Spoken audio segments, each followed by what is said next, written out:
Bonjour, aujourd'hui on se retrouve pour une vidéo qui va aborder un thème euh, qui prend une énorme place dans ma vie, c'est comment être mariée non pas à un homme mais à un métier.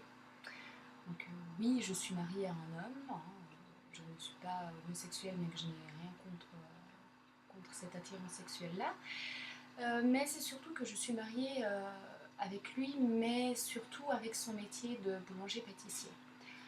Le point le plus, je dirais, dur à assumer dans ce métier, c'est les horaires. Souvent, mes copines me disent ouais, mais tu te rends pas compte, t'as de la chance, t'as du pain gratuit tous les jours, du pain frais, il peut te faire des bons petits soupers, des bons petits desserts et tout. Oui, mais non. Justement, c'est toujours ce que je leur réponds. C'est pas parce que votre mari, il est boulanger-pâtissier, qu'à la maison, il va vous faire des petits choux, des éclairs, des ci, des ça. Non, pas du tout. Imaginez, vous êtes hôtesse de caisse.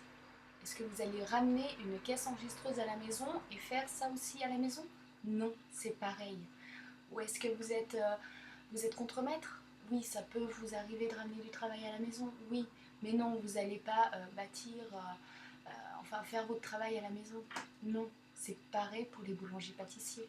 D'autant plus que souvent, le matériel qu'ils utilisent pour faire la pâtisserie et la boulangerie, c'est du matériel professionnel, bien sûr, mais de deux, c'est pas accessible à la maison. Vous pouvez pas avoir un pétrin qui fait presque une tonne chez vous, dans votre cuisine, et ça prend une place du tonnerre. Donc non, moi ce que je leur réponds à mes copines, c'est oui, j'ai du pain frais tous les jours, oui, tout d'un coup, si j'ai envie d'un petit dessert particulier, oui, il peut me le ramener du travail, il va pas me le faire à la maison. Notamment, j'adore tout ce qui est petits choux à la crème. Alors ça, oui, pour des grandes occasions, oui, il m'en a déjà fait. Mais j'adore aussi les caramels mous. Non, ça, il m'en fait pas à la maison. Il faut une casserole en cuivre, il faut plein de choses qui sont pas adéquates pour une maison. Bien qu'il y en a qui en font, bien sûr, mais il va pas ramener son travail à la maison. Il va pas être 24 heures sur 24 là-dedans non plus, ce qui est tout à fait compréhensible. Et ce que je réponds aussi aux copines, c'est que oui, c'est cool. Oui, il peut m'aider quand j'ai des questions pour des gâteaux, des choses comme ça. À savoir que tout ce qui est gâteau, pâtisserie, c'est moi qui fais généralement, c'est pas lui. Et un autre point aussi qui nous fait toujours éclater de rire avec mon mari, c'est que il connaît très bien son travail, hein. Il est très performant dans son travail, il est sorti premier, donc il a fait ses études en Suisse, donc il est sorti premier du canton dans lequel il a passé ses examens, ça c'est clair, mais alors à la maison, il est hors de question qu'on soit les deux en cuisine en même temps, c'est juste pas possible, ça colle pas. Moi j'ai ma façon de travailler, moi je suis très intuitive, je suis un petit peu les recettes, mais c'est plus à la one again. Ben oui, je regarde la quantité de farine, je regarde la quantité d'œufs, mais je vais pas suivre à la lettre la recette. D'ailleurs, chaque fois que je le fais, ça foire. Que ce soit un gâteau, que ce soit un repas salé, je suis la recette, je ne peux pas vous expliquer pourquoi, je suis la recette, à la lettre, c'est immangeable. Vraiment immangeable. Tandis que tout d'un coup, je regarde, prenons l'exemple d'un gâteau, je regarde la quantité de farine, je regarde la quantité d'œufs, éventuellement de lait, et après le reste, je fais comme ça me vient, je rajoute les goûts qui me conviennent, je rajoute à peu près la dose de sucre s'il y a besoin qui me convient, et c'est parfait. Chaque fois, mon mari me dit mais c'est super bon, je sais pas comment tu fais, tu suis pas la recette, tu fais rien, entre guillemets, rien comme il faut. Il me dit souvent que je pétris trop ma pâte, que je laisse trop cuire, enfin, je mets pas les bonnes températures pour le four, je mets pas au bon endroit dans le four, mais chaque fois c'est nickel. Jusqu'à maintenant, ça fait bientôt 5 ans qu'on est ensemble, bientôt 4 ans de mariage. J'ai loupé 2 recettes. Une recette salée, ça c'était pas tout à fait de ma faute en fait. Bref. Et un gâteau, je sais pas ce qui s'est passé, je pense que c'était dû à la farine. Je le fais cuire, le gâteau était beau, je le sors du four, il s'est complètement effondré. Mais bon, ça c'est un détail. Bref, revenons-en au point principal. Donc être marié avec un métier. Le métier de boulanger et pâtissier, c'est très contraignant, notamment par rapport aux horaires. Mon mari travaille de nuit. Je dirais que 90% des boulangers et pâtissiers travaillent de nuit. Si votre mari ou votre conjoint ou votre conjointe travaille de jour, il ou elle a énormément de chance. C'est pas donné à tout le monde. Enfin, tout le monde peut travailler de jour. Il y en a qui préfèrent travailler de nuit. Mais le poste, le métier implique un travail de nuit ou partiellement de nuit, commencer à 2-3 heures du matin. Mon mari, lui, commence entre 10 heures et minuit. C'est jamais pareil chaque soir. C'est aussi un autre inconvénient. On n'a aucune soirée à nous. Même s'il a ses 2 jours de congé par semaine, il travaille. Donc on va prendre par exemple du lundi au mardi, il travaille la nuit. Donc le mardi, il dort, vu que il a besoin de dormir quand même, comme tout le monde. Alors oui, le mardi soir, il est avec moi, mais il récupère les heures de sommeil qu'il n'a pas pu emmagasiner pendant sa semaine de travail. Comme nous, le week-end, quand on travaille 2 jours, le week-end, souvent on profite soit de faire une petite sieste si on en a le temps, soit de dormir plus longtemps le matin. Lui, il récupère ses heures les soirs où il ne doit pas aller travailler. Donc, aussi, le point, c'est que ses horaires sont tellement flexibles. Il peut commencer à 10h, 10h30, comme à minuit. Il commence jamais, non, jamais plus tard que minuit. Mais il n'y a jamais de soir où c'est pareil. Il n'y a jamais de soir où il va commencer à 9h30. Donc voilà, je sais. C'est le matin, quand il rentre du travail, il me dit voilà, mais ce soir je commence à 9h30. Non, ce soir je commence à 11h30. On ne peut rien prévoir. Et il n'a pas le week-end de congé. Il n'a pas samedi, dimanche, enfin la nuit de samedi à dimanche, enfin de vendredi à samedi et de samedi à dimanche congé. Jamais. Donc il a la nuit du dimanche au lundi, où il ne travaille pas, et un autre jour dans la semaine, donc c'est jamais fixe. Au niveau aussi de la vie sociale, on ne peut pas inviter des gens n'importe quand, on ne peut pas accepter souvent les invitations. Si elles sont le soir, on est quasiment à 100% obligé de refuser parce que lui va aller travailler, on ne sait pas à quelle heure avant le jour même. Et même s'il a congé, il va être complètement lessivé de sa journée. Après, les invitations à midi, ça dépend aussi d'à quelle heure il finit, parce que je vous ai parlé des heures auxquelles il commence, mais très souvent, alors que normalement, dans son contrat, il devrait finir à 8h, 8h30 le matin, là, je vous dis, ça fait 3 semaines, il n'est jamais rentré avant 11h30. Donc, du plus tard qu'il ait commencé, donc 11h30, jusqu'à 11h30 le lendemain matin, il se fait des journées de 12 heures. À compter qu'il a aussi 1 heure de trajet aller, 1 heure retour. C'est des horaires vraiment de dingue. Ça, c'est pour lui. Et sans parler de la quantité de travail qu'il a à réaliser, c'est pas comme quelqu'un qui travaillerait dans un bureau, par exemple, comme je travaillais avant d'avoir mon bébé. Je commençais à 9h et je devais faire 8 heures par jour. Après, je pouvais prendre une pause à midi d'1 heure, 1h30, 2 heures. Après, ça décalait sur mon heure de faim. Mais voilà, je pouvais avoir une pause, une vraie pause si j'en avais besoin à midi. Je pouvais aller faire des commissions, je pouvais intercaler un rendez-vous. Lui, il commence le travail jusqu'à la fin de son travail, jusqu'à ce qu'il ait fini tout le pain, toutes les pâtisseries qu'il a à faire.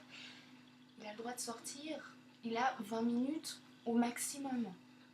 Et souvent, il ne peut pas prendre ces 20 minutes en une fois, il les prend en plusieurs fois. C'est aussi très pénible, très contraignant physiquement. Il a énormément de sacs, les sacs de farine notamment pèsent 20-30 kilos, les sacs de sucre. Et les pâtons de pâte, avant que ça soit divisé en plusieurs pains, parce que vous voyez votre pain à la boulangerie, c'est des belles petites miches, toutes bien cuites et tout ça. Mais il ne faut pas croire qu'ils font cuire une miche après l'autre, enfin qu'ils préparent une miche après l'autre. C'est un énorme pâton, des fois de 30-40 kilos, et ils doivent sortir ça à bout de bras. Alors bien sûr, ils sont habitués, c'est leur métier, ça, oui, pas de souci. Mais après, c'est clair que c'est un travail physiquement contraignant. Aussi, les heures de repos de journée, tous les médecins vous diront la même chose, c'est pas les mêmes heures, on se repose pas de la même façon la journée que la nuit. Donc un rythme complètement décalé. Et aussi pour les épouses, pour les conjoints et conjointes qui ne sont pas dans le métier, ça veut dire toutes vos soirées seules, toutes vos journées seules, parce qu'il doit dormir la journée. Vous voyez, moi je vois mon mari, si je le vois 3 heures dans la journée, c'est le grand maximum, je serai contente. Le matin, il arrive, il déjeune, enfin il grignote un truc, il se pose, allez, disons 1 heure au maximum pour un peu se vider l'esprit. Il va se doucher, il va dormir. Après, le soir, il est tellement claqué, il se réveille, il met, comme je vous ai dit dans une précédente vidéo, il met 1 heure pour se réveiller. Après, on doit souper. On finit de souper, on prend quand même un petit peu de temps pour souper parce que voilà, c'est pas évident. Mais après, il doit repartir travailler. Donc, mon mari, si je le vois 3 heures par jour, c'est le maximum. Alors, il y a des personnes, ça leur suffit amplement. Tant mieux, comme ça elles ont la paix et tout. Mais moi je pars du principe, même si je savais très bien en me mettant avec mon mari et en l'épousant, que je me mariais avec son métier avant tout, vu que c'est vraiment une passion pour lui, c'est vrai que c'est quand même quelque chose de lourd à vivre. Donc à toutes les personnes qui pensent que les femmes ou les maris qui ont leur conjoint dans la boulangerie-pâtisserie, que c'est un métier juste génial, qu'on a le temps de faire ce qu'on veut, qu'on est libre, oui, on a une certaine liberté, oui, mais après la vie de couple, elle peut en pâtir, elle peut être touchée, et il faut vraiment bien savoir avoir vraiment confiance en l'autre, d'un côté comme de l'autre, pour réussir à tenir et ne pas se poser des questions tout le temps, aussi ne pas avoir un ras-le-bol qui pourrait mener à un divorce ou une séparation. Mais tout ce que je viens de vous dire pendant ces 12 minutes 40 presque, ça c'est le mauvais côté. Après, le bon côté, c'est clair que oui, le pain frais, c'est bon du pain frais. Si on peut ne pas manger du pain qui a 2-3 jours, tout ça gratuitement. Notamment si mon mari rapporte tous les jours un petit pain pour mon fils, il adore. C'est génial, on a du pain frais, on a des connaissances quand même accrues au niveau de la cuisine. Si j'ai la moindre question, je peux lui la poser, il va me répondre. Il y a certains ustensiles que je peux aussi avoir pour la cuisine à travers son métier, parce qu'il peut demander à sa patronne de commander certaines choses qui ne sont vendues qu'aux professionnels, notamment un spray juste génial. Je pourrais vous noter en dessous le nom de ce spray, mais bon, bien que vous ne pourrez pas l'avoir en tant que particulier. C'est un spray en fait pour empêcher vos gâteaux, vos cakes, tout ce que vous pouvez mettre dans un moule d'accrocher. Ça évite d'utiliser du beurre, c'est nettement plus diététique. Et surtout, ça n'est pas gras du tout. Vous sprayez ça sur votre moule, c'est juste génial. Vous mettez votre moule, enfin votre préparation à cuire, vous la sortez du four, vous retournez votre moule et ça sort tout seul. Il n'y a plus de déchirure de pâte ou quoi que ce soit. C'est vraiment tip top. Donc ça c'est clair, c'est aussi un bon point. Tous les couteaux de cuisine professionnels, je les ai aussi à la maison. Tout ce qui est rouleau à pâte professionnel, j'en ai un à la maison. Aussi un petit truc qui n'est pas des moindres, mais pour mon fils, pour son anniversaire, je vais préparer un gâteau que je vais que je vais recouvrir de pâte à sucre. Le matériel et le savoir-faire, je l'ai demandé à mon mari. Il a pu m'y rapporter. C'est quelque chose, c'est clair, c'est très enrichissant. C'est super, il n'y a plus de risque non plus quand vous avez vous avez une pâte qui est trop liquide, que vous ne voulez pas rajouter de farine, voilà, vous allez vers votre mari, vous lui posez la question, il vous répond, c'est génial. Il y a plein de points positifs aussi.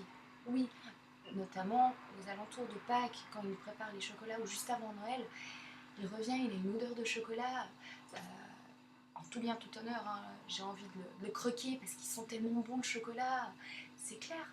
Et bon, ça, c'est pas donné à tout le monde, mais moi, l'odeur de la farine chaude, enfin cuite, c'est aussi une odeur qui ne me dérange pas du tout, et c'est une odeur qu'il rapporte sur lui tous les jours. Euh, Comparé à, par exemple, quelqu'un qui travaille dans le bâtiment ou qui va travailler sur les routes, cette odeur de goudron, cette odeur de ciment, c'est pas... Personnellement, c'est pas une odeur que j'affectionne particulièrement. Euh, c'est clair qu'après, c'est un choix de vie. C'est vraiment, vraiment un choix de vie. Euh, Plus qu'un choix de mari, dans ce domaine-là, il faut vraiment accepter les deux, le mari et le travail. Si vous n'êtes pas prête à faire des concessions, ne vous engagez pas là-dedans, même si ça peut être l'homme de votre vie. Si vous n'êtes pas prête à subir les horreurs, ne jamais aussi, j'ai oublié de vous le mentionner, mais les jours fériés, vous oubliez, hein, il n'a jamais congé, Noël, Nouvel An, Pâques, toutes ces fêtes comme ça, la Saint-Valentin, c'est stupide, mais jusqu'à présent, sur 5 ans, j'ai dû passer une Saint-Valentin avec mon mari. Alors ok, après c'est du commercial, vous pensez ce que vous voulez, mais c'est quand même, vous appréciez quand même d'avoir votre mari à vos côtés ce jour-là, ne serait-ce que même sans faire une grosse fête, juste au moins l'avoir à vos côtés. Ou un autre point aussi très important, le jour de son anniversaire. Vous voulez préparer une fête pour le soir en invitant des copains, des potes, de la famille, tout ça, mais vous oubliez complètement. Mon mari au mois de janvier, il va avoir 30 ans. Ben, je suis dans la mouise complète. Je ne sais pas comment organiser son anniversaire parce que je ne veux pas faire comme chaque année, c'est-à-dire lui acheter sa forêt noire parce qu'il est fanat de forêt noire et lui faire un petit souper avec ses cadeaux comme ça. Pour ses 30 ans, c'est quand même un chiffre rond. Je voulais lui faire une vraie fête, inviter des amis qu'il n'a pas revus peut-être depuis quelques temps ou qu'il voit peu, notamment à son travail. Mais c'est pas possible. Je peux pas. Il va falloir que je trouve une solution. Je vais la trouver. Pour le moment, vous ne me connaissez pas encore, mais quand j'ai quelque chose en tête, je l'ai en tête, je ne l'ai pas ailleurs. Donc je vais trouver. Mais voilà, c'est beaucoup d'inconvénients. Des petites choses positives, mais c'est aussi beaucoup d'inconvénients. Donc à toutes mes copines qui me disent ouais c'est génial, je leur dis écoutez, moi je vous prête pas mon mari, je le garde pour moi, hein, mais vivez une semaine dans ma vie avec un boulanger pâtissier. On en reparle après, d'accord ?